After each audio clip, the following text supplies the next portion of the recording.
Keeping people safe is a prime goal and obligation of mental health nurses, because when people are so distressed, they're often at risk of self-harming behaviour.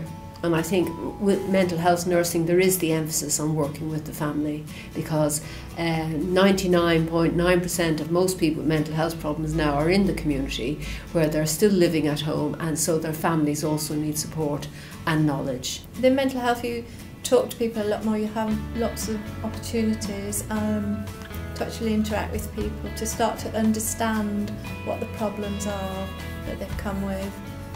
And so you have to have a good knowledge of all the mental illnesses and be able to interact, communicate very well with people. I mean, you know, it can be very exciting, and I think one of the gratifying things is actually seeing people recover, and also not only recovering but maintaining their recovery.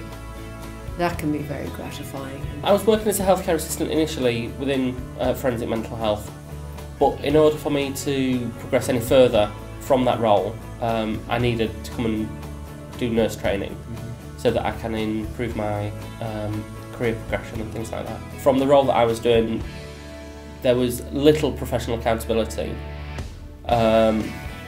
compared to when I qualify as a nurse.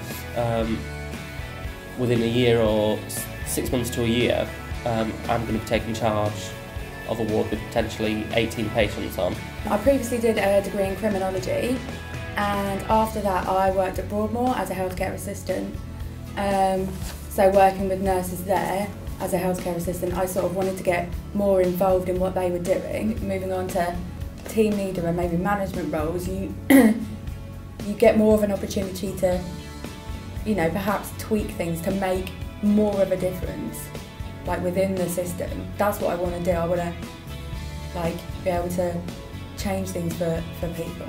There is forensic nursing, there's actually children and adolescent, there's specialist eating units, there's sort of like intensive care nursing within mental health.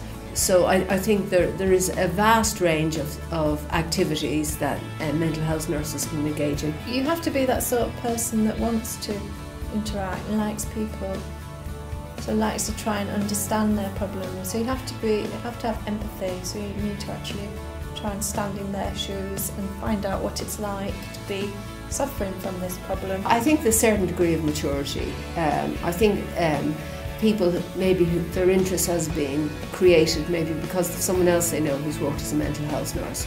And I think there is one group of people which I think I need to recognise. It's what we often call the wounded healers. People themselves who've had some sort of distress in their own life that they've dealt with and managed with, and they've moved on. Or a member of their family has had a mental health problems, and that they have somehow or other become interested in the subject. So I think often people come with a sort of history into mental health nursing, or somebody like me who actually discovered it as a very interesting area, intellectually stimulating, which never ever comes to an end. You're constantly learning and developing your knowledge base.